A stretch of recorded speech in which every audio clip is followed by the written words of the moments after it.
Goût de luxe Paris, Made in Paris.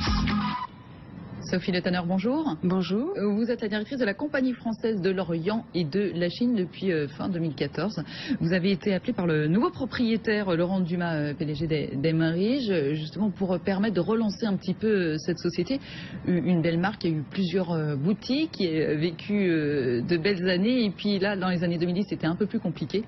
Donc voilà, il faut la remettre sur les rails. Est-ce qu'on peut rappeler le principe de la Compagnie française de l'Orient et de la Chine? Alors, c'est une marque qui est née en 1965 à l'initiative d'un homme qui était un érudit et amateur d'art déjà à l'époque, à une époque où la Chine était quand même un pays très fermé, et il s'est passionné pour l'artisanat local. Il a repéré un certain nombre d'ateliers partout en Chine d'abord, puis en Asie, et a développé une marque qu'il a définie comme apportant aux Français la poésie du quotidien. Donc c'était ses mots à l'époque. Est-ce que c'est un petit peu l'ancêtre de la marque d'Hermès, Shangxia? Alors on peut faire le parallèle, effectivement, on peut faire le parallèle, et c'est un parallèle très flatteur, puisque comme vous le savez, Shangxia appartient à Hermès. Et oui, peut-être que c'était à la fois un concept store avant l'heure, avant qu'on parle du mot, avec une petite folie et des fantaisies, et surtout une conviction que l'artisanat était quelque chose qu'il fallait préserver. Et c'est ça qui nous rapproche dans cette histoire-là, et c'est ça qui me touche dans cette aventure aussi, parce que l'artisanat, et la frontière entre l'art et l'artisanat a toujours été très ténue, et toutes les grandes civilisations, qu'elles soient chinoises ou françaises, ont fait travailler des artisans et des mécènes.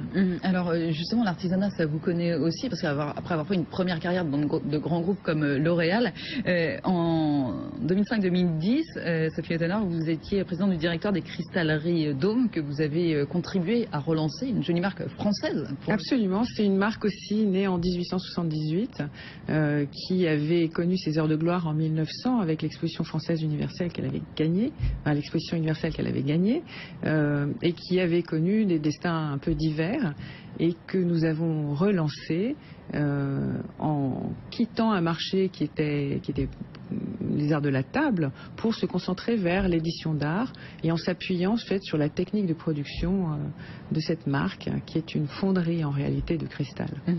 Alors là, avec, on va l'appeler la CFOC, Compagnie française de l'Orient et de la Chine, maintenant que vous l'avez un petit peu approché, vous voyez comment ça fonctionne depuis quelques mois, vous êtes là, qu'est-ce que vous souhaitez en faire justement? Où vous pensez pouvoir l'amener? Alors, je pense qu'elle a du potentiel, c'est-à-dire que comme toutes les marques qui ont connu une aura, elle répond à 3 critères qui sont un savoir-faire, un héritage et une originalité. Il y a, dans la Compagnie française de l'Orient et de la Chine, il y a des produits qu'on trouve nulle part ailleurs, parce qu'on les sélectionne avec des ateliers qui sont minuscules, et on fait un travail... et puis des ateliers qui aussi, avec lesquels la compagnie travaille depuis des années. Depuis 50 ans. Depuis 50 ans, vous travaillez... Certains sont nouveaux, mais c'est vrai qu'il y en a qui sont très fidèles. Et vous travaillez avec 27 pays. L'idée aussi, vous disiez, vous aviez envie de faire revenir l'art un petit peu. L'artisanat, bien sûr, mais l'art, le savoir-faire. Donc là, vous venez de mettre en place une collaboration avec l'école Boulle. Oui. Alors en fait... Pour arriver à intéresser un public large, il faut faire un peu un grand écart. Il faut à la fois avoir des produits sur lesquels vous allez craquer parce que vous avez un cadeau à faire pour un dîner, un soir, et vous cherchez un produit aux alentours de 50 € pour faire plaisir, et vous cherchez une originalité, une poésie particulière. Et puis il faut aussi savoir aller dans les extrêmes et offrir l'exceptionnel. Et quand j'ai voulu chercher des ébénistes avec lesquels travailler, je me suis interrogée sur quelles étaient les grandes écoles de design dans le monde. Et puis finalement dans le monde, c'était mieux d'avoir comme on s'appelait la Compagnie française de l'Orient et de la Chine, d'avoir une école française. Donc j'ai fait appel à l'école Boulle, et on a lancé un concours qui est maintenant dans sa presque 2e année. On a édité un bureau particulier qui est celui de Benjamin Delage, qui est un bureau qui nous plaisait parce qu'il résonnait particulièrement chez nous. Il a des flancs en fait qui sont façon origami, et il est fait en sycomore, ce qui évoque la fragilité du papier. Donc il y a une espèce de paradoxe dans ce bureau en bois précieux de sycomore, avec un bois très clair et une marqueterie de palmier qui évoque presque la tranche du carton. Donc on est tombé amoureux de cette pièce, on l'a éditée, Et puis on vient de nommer les deux lauréats de l'année prochaine qui en fait vont suivre, et c'est ça l'originalité, du développement, le développement de leur projet, l'un au Japon et l'autre au Cambodge. Parce que justement, c'est la question que j'allais vous poser, Sophie Le Tanner. Elle est où, là, la relation avec l'Orient et la Chine? Elle est là, dans l'histoire de la fabrication. Ce sont des meubles imaginés en France, mais que vous allez réaliser en Asie? Oui, alors... En l'occurrence, pour celui de Benjamin, non, on l'a fait en France parce que c'est une édition limitée à 8 exemplaires et qu'elle est extrêmement compliquée à faire, donc on l'a réalisé en France. C'est le thème qui est le thème de l'origami qui rattache en fait ce produit à la marque. Et ce qu'on a de particulier, c'est qu'on n'est pas franchement asiatique. On a un twist français, un œil français, comme un jardin à la française n'est pas un jardin à l'anglaise. Donc on a une originalité dans le choix des produits qu'on fait.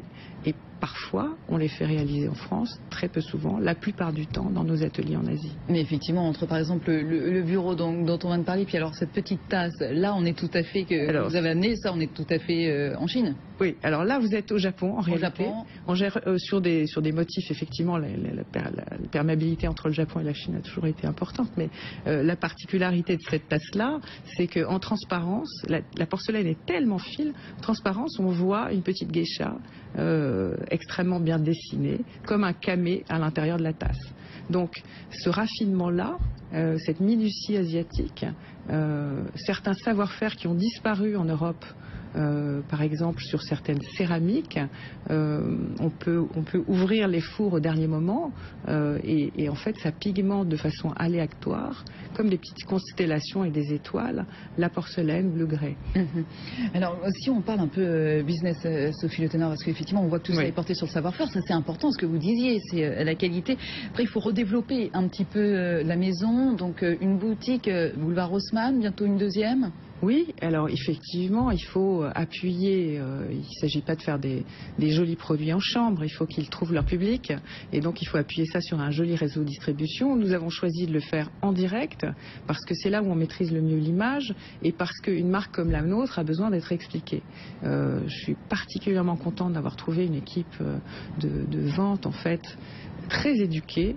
Dans l'équipe, il y a des gens qui ont fait l'histoire de l'art, qui dessinent des bijoux, enfin, ils ont tous un talent artistique particulier et donc ils savent très bien expliquer ce qui fait la différence de nos produits. Il y a un charme presque muséal à aller dans ces boutiques. Donc prochaine boutique dans Paris. Prochaine boutique, boulevard Raspail, dans l'ancienne station-service qui vient de fermer. Donc c'est un vrai flagship store dans lequel on va trouver des nouvelles catégories de produits qui permettent d'ouvrir aussi. De quel genre ? Par exemple, une très très très jolie gamme de thé. Parmi les plus belles. Donc là, c'est ce que vous disiez, il faut faire le grand écart. Il faut des produits d'accès, oui. Il faut des produits accessibles. Absolument. Pour qu'après, éventuellement, on craque sur une tasse et puis la fois d'après, peut-être. Et puis du mobilier, parce que finalement, là, on a des choses à raconter qu'on ne raconte pas. Dans un mobilier contemporain. Ce mobilier-là, il est d'un luxe éternel, il a un savoir-faire. Il y a par exemple des plateaux de bois qui font 15 cm, qui correspondent à des troncs.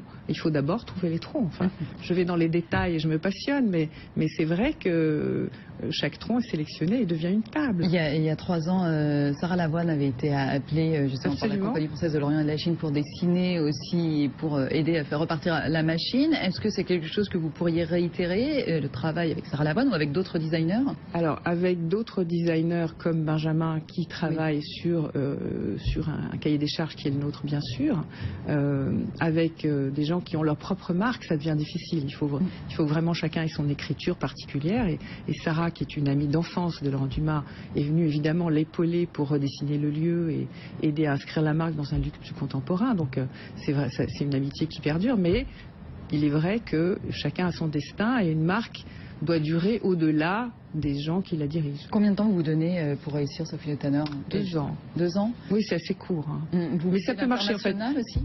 Alors oui, on vise des boutiques, on a des visions sur une boutique à Shanghai bientôt, donc début janvier 2016. Donc ça fera un très joli parcours en très peu de temps finalement.